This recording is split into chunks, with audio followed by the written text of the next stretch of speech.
Well, good morning and welcome to Digging Deeper. Hello, Pete.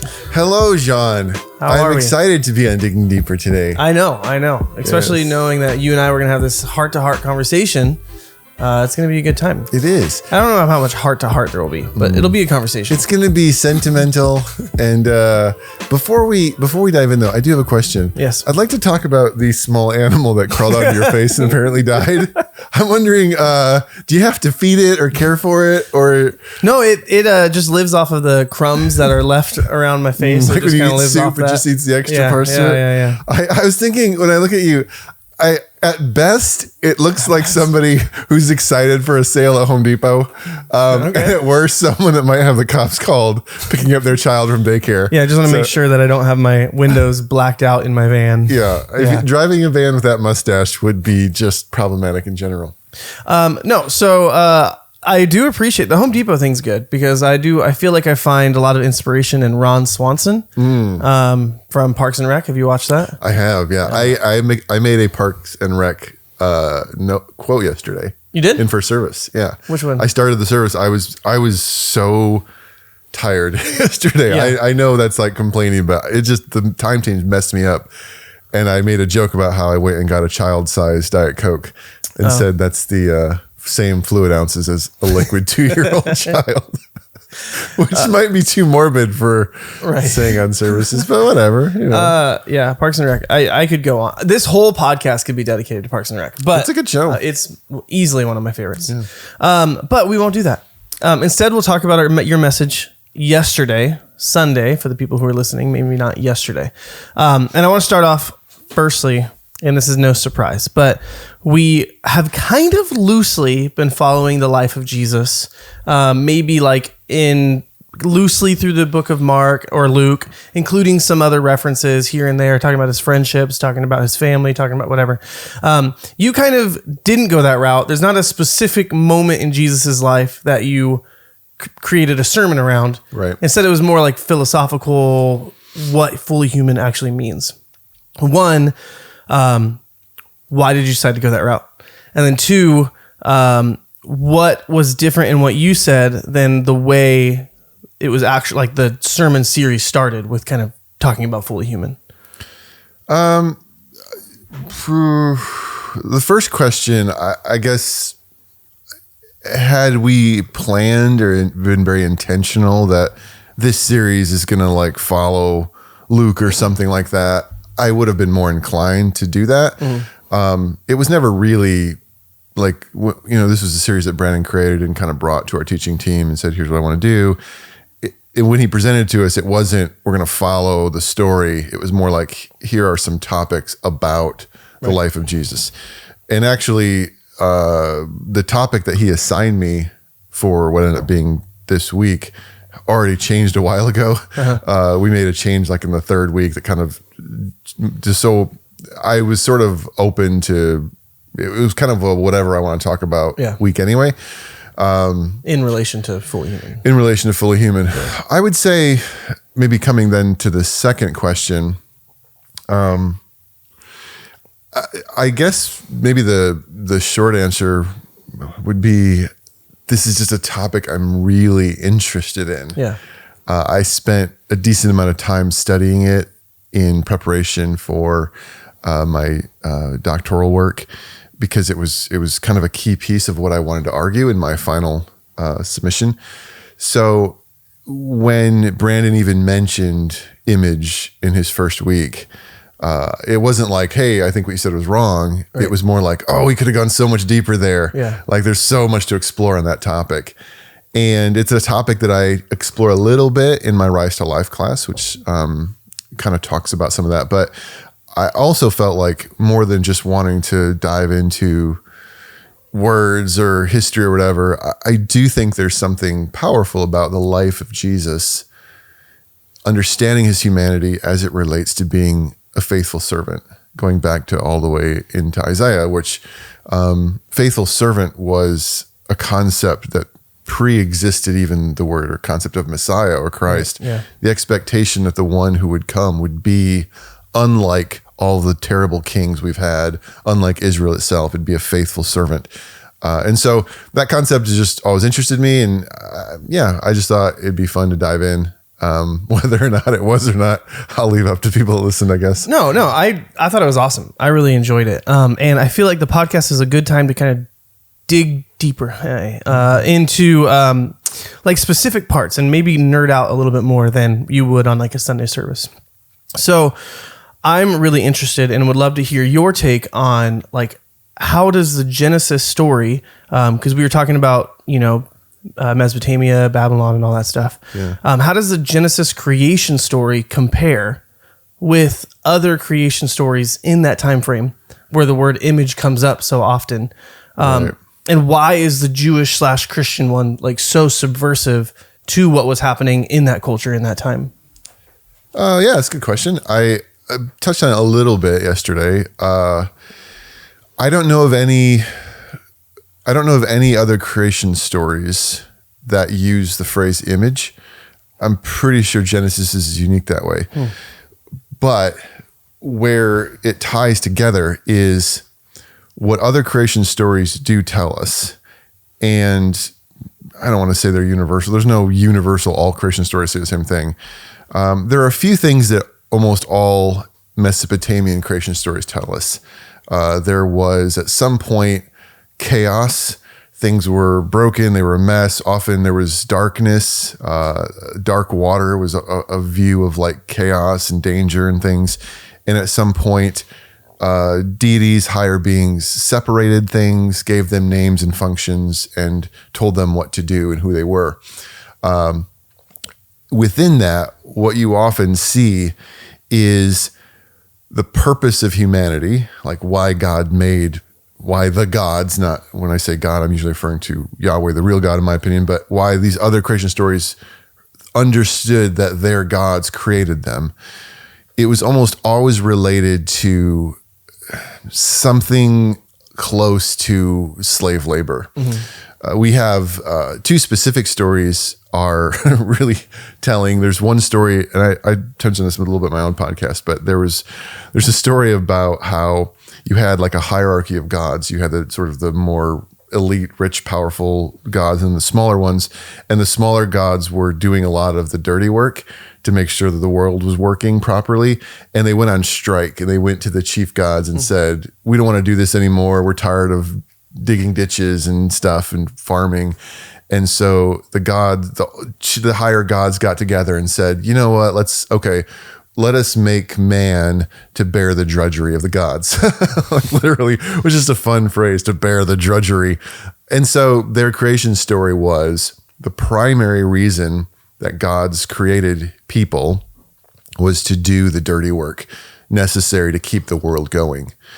And within that, they would then appoint someone, a specific person, to lead the workforce, and that was the image bearer. Now, there's a couple ways that you can look at that, and a great book by Jay Middleton talks about this, The Liberating Image. He talks about how there is what you might think of as kind of like a religious way of looking at that, but the people that wrote these stories weren't religious in the way that we think of religion today. They're actually very political. So what a story like that does is it essentially upholds and sustains the power of the king, right?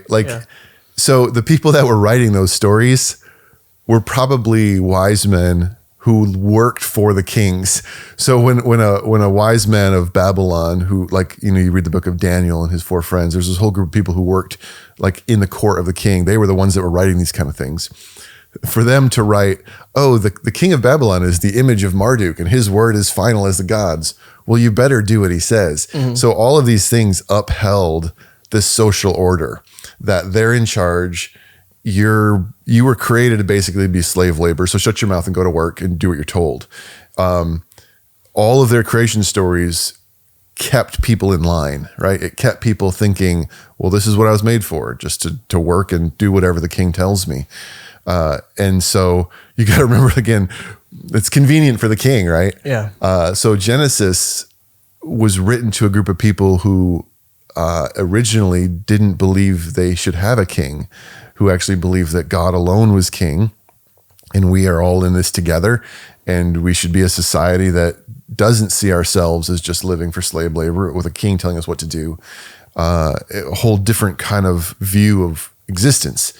So very subversive politically. Yeah. Especially if you think of, and this is probably, this isn't like clickbait or something here, but like there are those who question when those few first chapters of Genesis were actually written down. And that could be different from when they were first pronounced. Right. It could have been Moses who heard it from God and spoke it, but it may have been written down during the Babylonian exile, in which case the entire Genesis opening is an attack on Babylon. Right. An attack, because it ends at the Tower of Babel in chapter 11. And that this whole undercurrent of what Babylon is doing is actually wrong. It's not what God intended for us. It's not for this king and his power to expand and dominate and conquer other countries. That's not what God wants for any of us. So in that way, Genesis could be a very subversive text. I don't actually know if I answered your question. No, it was good.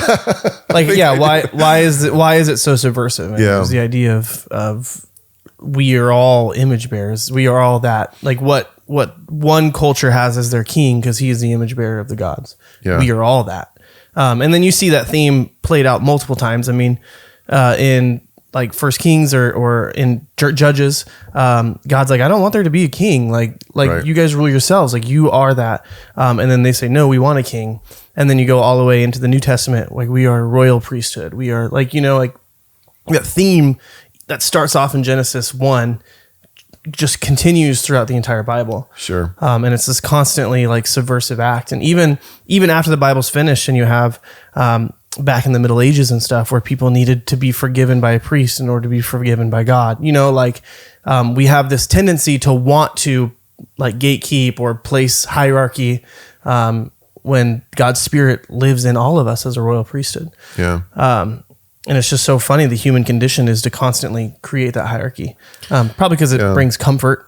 I would imagine in the ancient world, and it's an interesting question, because when you're for those maybe that don't know, you're referencing, so starting in the book of Judges and then leading up to 1 Samuel, you have this shift of the people saying, all the other countries have a king, we want a king. Mm-hmm. And God saying, no, I don't want you to have a king, but fine, I'll give you one. But if I give you one, you're not going to be happy with it. Yeah. And what's interesting about that, and you could kind of, a critical eye might notice this, well, if God didn't want them to have a king, what's the deal with Jesus being a king? Mm-hmm. And what is so important about that, and why, and I really kind of harp on this in my Rise to Life class, it's night and day. It was never that God didn't want the Israelites to have a king. It's that he was the king. Yeah. God wanted to return to the Garden of Eden, where humans were submitted to God's authority. Like God is king. He speaks to the prophets, whatever. Like, but he's the one that rules. So when we put a human in charge, that's when the whole history of Israel then just goes down the toilet as human leaders ruin the whole nation. Mm-hmm. What is bringing them back to what was always intended to be good is not another just human king. It is God himself, Emmanuel, coming in human form, saying, I'm going to lead you, because that was always the plan, that I would be the one that leads you, giving us his spirit and saying, follow me, let me be king. So when we make Christ king, it's not like making David or Saul king, another broken human. It's coming back to that place of saying, God is king. And as long as God is king, things will go well for me. But I do think, like, if you read the book of Judges, what you see is like the problems they were facing. It made sense why in their heads they're like, we need a king. Because what a king would do, would essentially, it would, and this is an oversimplification, but it would unite the tribes. Because as long as these 12 tribes were separate and feuding with themselves, you could just imagine any time a foreign army, a group of raiders would come in, instead of having all these people united to defend, each one was sort of on their own. And it was a very difficult time to be alive. And so them saying we want a king was like, let's bring a king will bring us together and unite us and create a standing army to protect us. Yeah.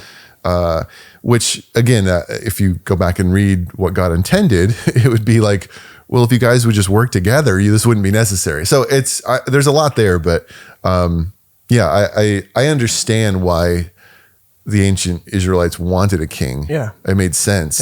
Yeah. But God had a way for it to work without that. Yeah. It's akin and similar to us wanting, Jesus wants to be our everything, our provider, our all in all. And we're like, but I would really like a lot more money, or I really like a lot. Like, there is a security that comes with it. Yeah. The problem is we should be finding that security in our king, Jesus, or our king, Yahweh. Kind of, this might be a little too apologetics, so feel free to just say I don't want to answer that or not. But what I plead the fifth. what made me what I was thinking about was a common criticism I hear from atheists or from whatever, is that the story of Jesus or the story of God can be traced back thousands of years before, or not necessarily the story of Jesus, but the idea of a God coming in human form, dying and rising, right? Like, this constant theme happens in a lot of cultures, and they say that that's to the discredit of Christianity or Judaism, is that it's just a recycled religion. Do you have anything in response to that? Well, and I appreciate you're setting this up how as you did. I dabble in apologetics, but I'm not an expert in it. Right. If you ask me questions about kind of the big ones, I can give you answers for them. Yeah. When I get asked questions that are a bit more specific, it's like, well, I might want to research that a bit. With this case, I would have a couple thoughts, and they're just based on me trying to jog my memory for things I've read in the past or talked about. Right. So if someone's like, wait, I don't know if that's true, give me some grace, I guess. The first would be the idea, and it's kind of this statement like, well, there's all kinds of ancient stories about that happening. All kinds? All kinds? Like, what are we talking about? 2 or 3, maybe at the most? Mm-hmm. There's not all kinds. There's also nothing that actually looks specifically like this. Mm-hmm. There's a reference, I think it's like the corn god, the corn deity or something, that whole idea is that we're the seed needing to die to be resurrected, things like that. Oftentimes, maybe the biggest, and I don't want to sound like I'm changing the subject, but I'm getting where I'm going.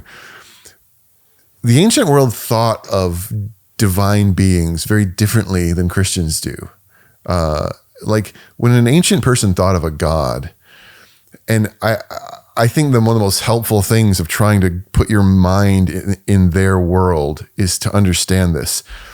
You and I, because we grew up in a Christian society, and even if you're an atheist, it's still this is like the world you grew up in. The word God has a very specific meaning. Mm-hmm. Like, you hear God and you think of this thing, this being that is what Judeo-Christianity has taught us it is, and even Islam. So the 3 major religions, 3 of the biggest religions in the world, all have this very specific perception of God, which is this all-powerful, eternal, transcendent being, right? Yeah. That's not how the ancient world thought of gods. They didn't think of uncreated beings. They didn't think of one all-powerful deity. There was no God. There were simply Elohims. There were divine beings that were very much like us. Mm-hmm. So when they talked about their gods were very human. Right. Jealousy, anger, pettiness, they looked like humans. They looked like kings.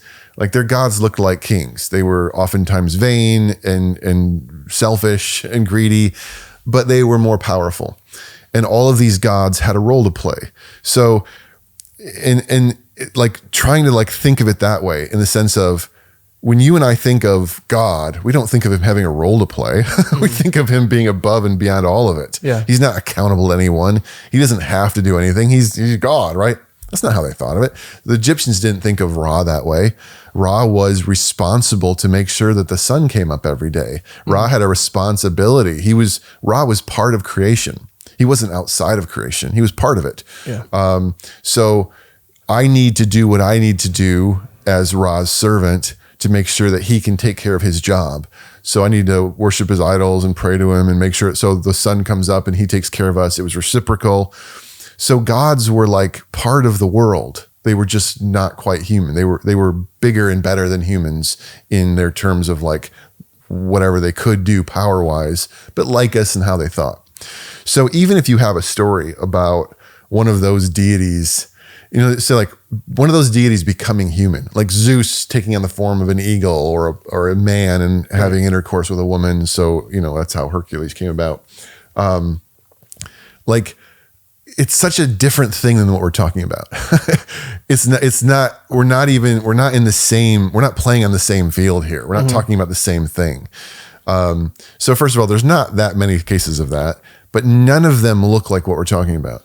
For us to discuss or talk about one true God, the eternal, all-powerful God becoming human, it's not, you can't compare it to any of the pagan views of this. They're just completely different things.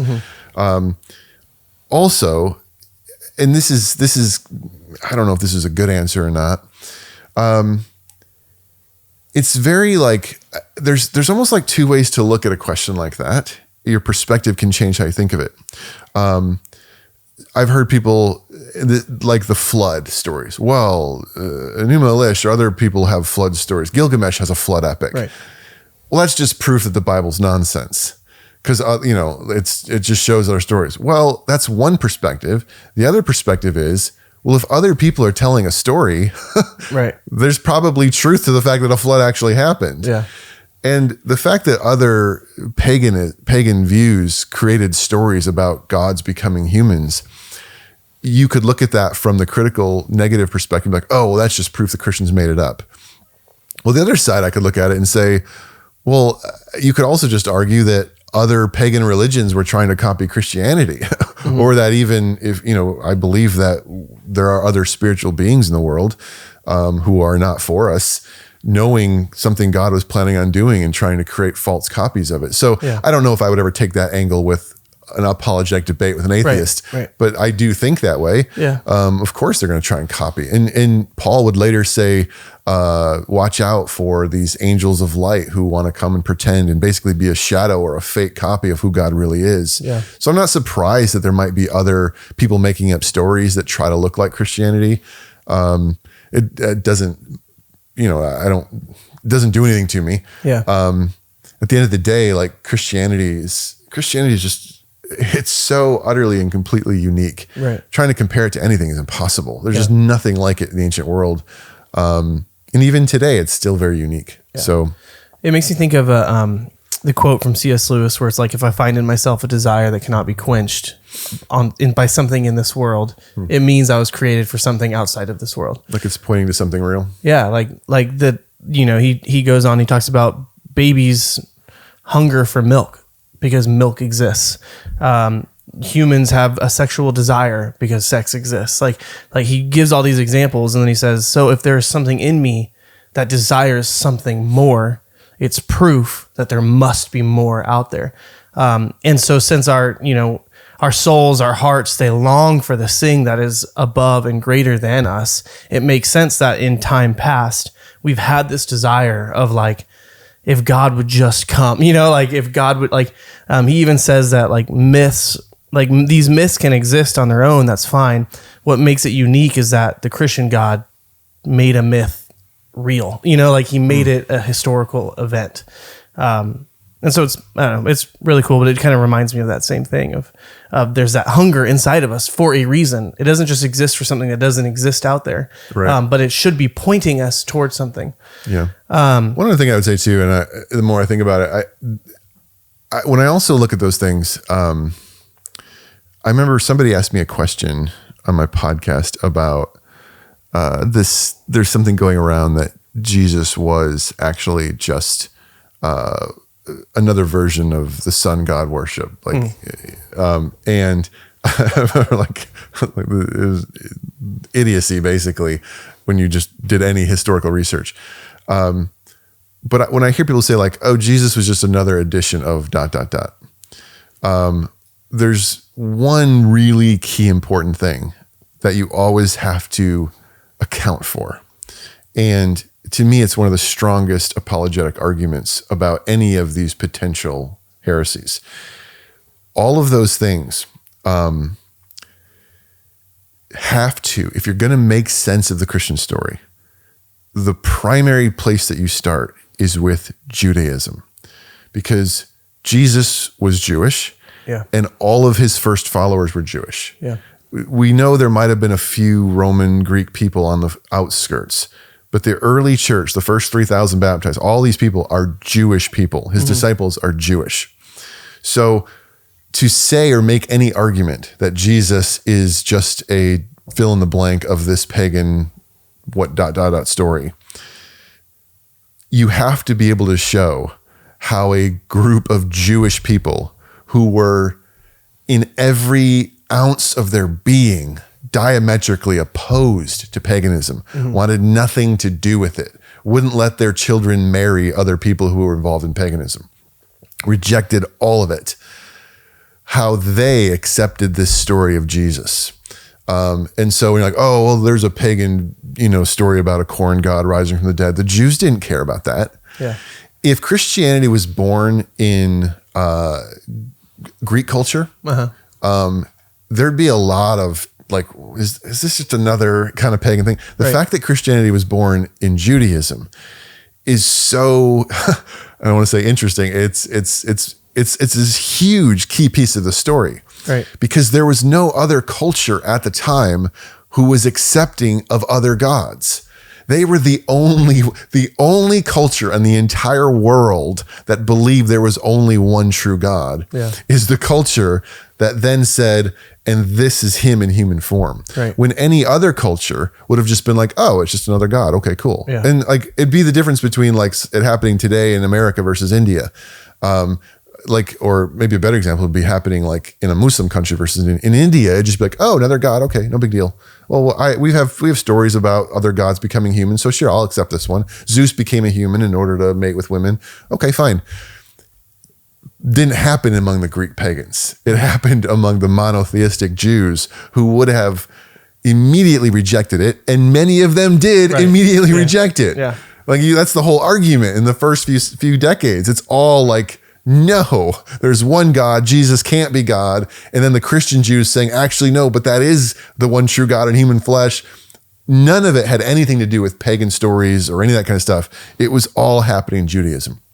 So if someone's argument against Christianity wants to involve other pagan belief systems, they have to show in some kind of realistic way that that literally could have happened among Jews. And they can't because it never would have happened among Jews. I want to circle back to when you were talking about faithful servant. Okay. Because I started thinking about kind of my experience being in a middle manager, if you will, because kind of what you were talking about, one of your analogies in your message yesterday. And I worked at a previous job, and my whole job basically was to create videos that made another guy look good. And that was my job. It was like to make this person look good. And he was the CEO. And so if he wants someone at his company to do that, that's totally fine. The thing was like, I didn't really like him that much. Like we butt heads a lot. Is he going to be watching this podcast? No. Okay, good. But like we just like tag him in the, we like butted heads a lot. And so it actually made my job of making him look good really hard, because I didn't want that. Like I didn't want to create an image that made him appear better than he really was. So it got me thinking about within our context of like Christianity, like we're created. Our role is to like make God look really good, make Jesus, like John the Baptist says, he must increase and I must decrease. Like we are to reflect his image to this world. How much is, and I feel like it might be a softball question, I don't know, but like how much is having a correct theological view of who God is important to us actually making him look good in the world? Like having a right image of who he is. And how much is that going to affect our day to day in actually wanting to make God look good? And he doesn't need us. I get that. He doesn't need us to make him look good. It reminds me, I had another question come in this week. Somebody asked me about the glory of God. They're like, what's the deal about the Bible always saying we have to give God glory? It sounds kind of like he's just some arrogant guy, right? And it's kind of that similar idea, because in my Rice Life class, I quote St. Irenaeus, who said the glory of God is a human being fully alive. Like we bring God glory by living the right way. Yeah, I think that my answer to her was kind of similar to what I guess I would answer you, which is when we even talk about the glory of God, it's kind of like it's our brains want to think of like Instagram and like, so is God just this like vain Instagram model who just wants everyone to like him? Mm-hmm. And that in itself can make us like suddenly create a picture of God that is really crazy and weird. Mm-hmm. What I like to go back to is I like actually go back to one of the 10 commandments that says, do not misuse the Lord's name. And when I grew up, people always took that verse to mean like, don't swear, right, like, you know, GD or something, yeah. Which is actually completely missing the point of that verse. The reason that we say, you know, God blank is taking the name in vain is not because it's a swear word. It's because that is actually invoking the name and reputation of God into a conversation. I am asking God to essentially damn your soul. Right. I'm invoking God to do something counter to his nature. People invoked the gods all the time in the ancient world. And when you invoked a god in like a promise or an oath or a pact, you were sort of putting the god's reputation online. And if you didn't do it, if you lied, you were making the God you invoked look bad. Mm-hmm. So to misuse the name of God would be to do anything that makes God look bad. I told a friend, we had lunch last week, I said, I think it's more taking the Lord's name in vain. It is less about you hitting your thumb and be like, God blanket, you know? Yeah. And it's much more about you putting a fish bumper sticker on your car and then driving drunk. Right. That's more taking the Lord's name in vain. You are abusing his reputation. You're making him look bad. Right. But why does it matter that we make God look bad? And I think that's where, even coming back to my message yesterday, I don't think it's because God is insecure. He's like, I just want them to like me. Please love me. You know, I think it's because when God looks bad, when his reputation is tarnished, other people have that perception of him and then don't want to follow and obey and live their lives in line with his purposes. Mm-hmm. And the less that people want to live their lives aligned with God's purposes, the worse his creation gets. Yeah. So protecting the reputation of God, his name, you know, Ben wrote that great song we sang yesterday. It was so much about your name, like the name was the reputation. Mm-hmm. It was the honor of the name. Like, do you respect that name to the point that his reputation is so great?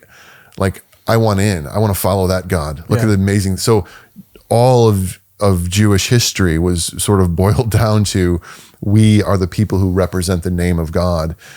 So the way that people look at us is the way they'll think of Yahweh. Mm-hmm. And Jesus was like, you guys failed at that horribly. Yeah. You completely misrepresented his name. You made it more about legalism and all this and being secluded rather than love and justice and mercy. So all that being said, as Christians, as his image bearers, I'm called to represent him well, both because when I do certain things, when my actions align with his, it brings about goodness and his glory, but also because other people see the goodness of God through my life and want in on it, which is the entire purpose of Israel to begin with. Right. God was calling this group of people to be a light to the world and say, hey, look at how good God is. Look at his name is great and mighty. Let's all come to Jerusalem and worship this God. And so getting to your actual question, how much of that requires me to believe all the correct things? Yeah. That's a tough question. Right. I would say like, it does require me to, number one, believe that I'm supposed to be committed to him completely, to understand the main things he cares about. Like to understand what it means to love and to serve and to be generous and humble, the things that God has really like clearly exemplified in Christ. Beyond that, I don't know. Like, do I have to have the proper understanding of how he's going to return or predestination. Right. I know that's what you're asking, but at some point you're like, okay, that probably doesn't matter as much. But the basics of who God is, his character, how can I represent him well and reflect his character if I don't know the basics of his character? Yeah. So I look at Jesus and I say, okay, he's telling me that an image bearer is not defined by greed and selfishness, but by love and self-sacrifice. I look at him and he tells me he's not defined by vengeance and anger, but by forgiveness and kindness, right? So those things, I have to see that, and I have to have that right perception of God in order to apply it to my own life. And it's the beauty of Jesus, because Jesus, the image of God, is showing me what my life should look like. And so I know that I'm supposed to be kind and choose humility and choose forgiveness, because that's who God is. And I know that's who God is because I can look at Jesus. Right. So I think I just did a huge tour around your question. Fully understanding Jesus is probably the most important thing for us to live the lives we're created for. And that's why he came, to show us. So I think just where to start, start reading the Gospels and just see who Jesus was. And through the power of the Holy Spirit, start following that, and you're on the right track to giving God glory and making his name great. Yeah. Was that in? Did I answer your question? Yeah, no, that was good. Sorry. It is cool because it does remind me of, like, take the Lord's name in vain. It reminds me of like a marriage, in the sense of typically the female will take the male's name, right, their last name, and now they're carrying that they are, if it's Sam, she's carrying Glad, like she's carrying that name, that family. And so if we were to get married, she were to change her name, and then she would, be out all the time, sleeping around or whatever, like unfaithful. That's taking on that name in vain. And so, like, kind of like taking on the first commandment is like, there's no other God before me. The second one is, don't take that name in vain. Like, if you're going to follow me, don't. The second one is idols, images. Third one's, yeah. And so it's just kind of that same kind of idea that I've always kind of pictured is in a marriage or in an adoption even. Yeah. That's even more like someone who is, I don't know, unworthy. They haven't done anything special, whatever. You adopt them into your family, you change their name, and now they have all those blessings. They have all that, like, full access to the family inheritance and all that, for them to just take that name and do whatever. I think what's hard about that, and I've explored this stuff a lot, and it comes back to cultural context, which, again, those of you that listen to my podcast, I hit on that a lot. And I just did one about, like, women in ministry. One of the biggest challenges we face when we're trying to read and understand scripture is some of the huge, like, massive differences of their culture than ours. So when we use these ideas like name, like, you're on the right track there for sure. But in America, the way that our world works, if somebody has the same last name as me, Goodman, and they do something stupid, I'm like, oh, that's too bad. It doesn't, but in the ancient world, like, your reputation was everything. Right. So in what we call an honor and shame culture, like, honor was more important than being rich. Like, honor was everything. If you were poor but you had honor, you were like, and you could be rich and be shameful, and that was terrible. Honor was like the currency of the world. So getting honor and avoiding shame drove everything, especially in the Romans, but in the Greek, the whole world. And that's still kind of true in many East Asian countries. Yeah. It's not true in our world. Reputations don't matter. We're very independent. We're very, we tend to be kind of isolated. A lot of us move around a lot. Most of us don't even live by our families anyway. We can't trace our lineage back very many generations. Yeah.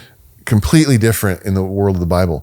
So your reputation was everything. And so when you read the whole thing, Old Testament, but a lot of even Jesus' stories, you kind of read them, you're like, okay, I think I know what's going on there.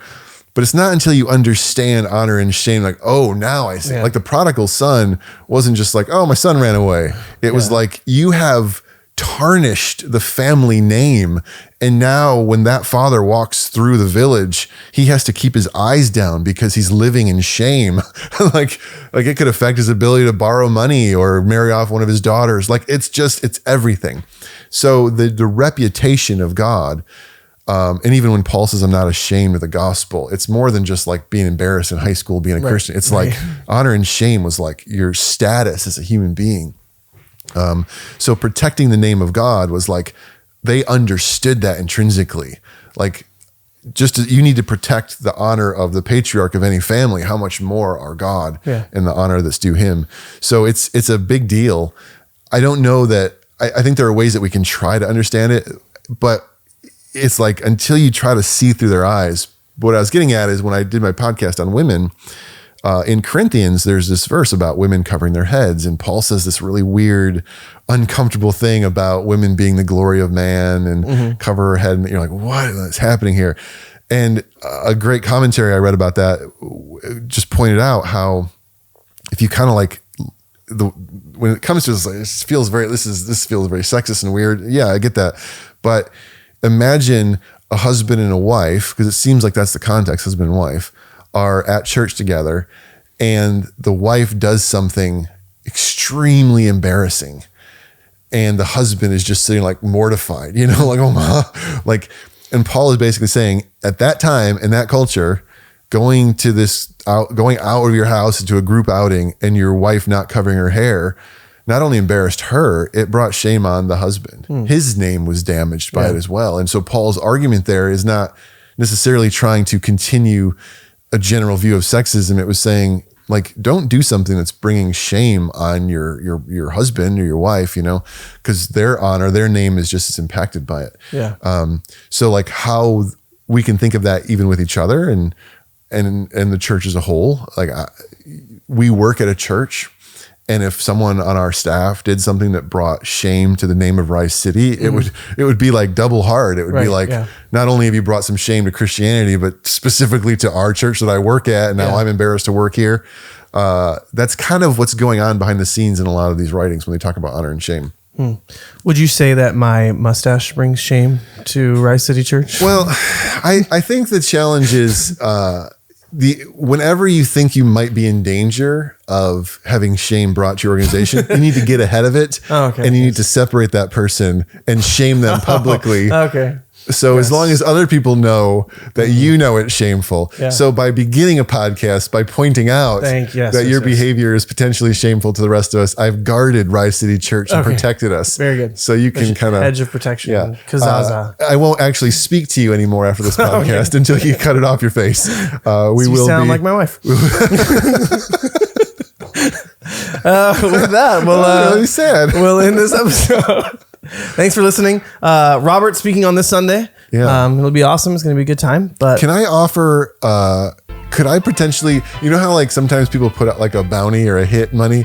Like, oh gosh, Sam, if you shave it in the middle of the night, we'll give you a raise. Whoa. With that, I need to edit that out. Have a good week. See ya.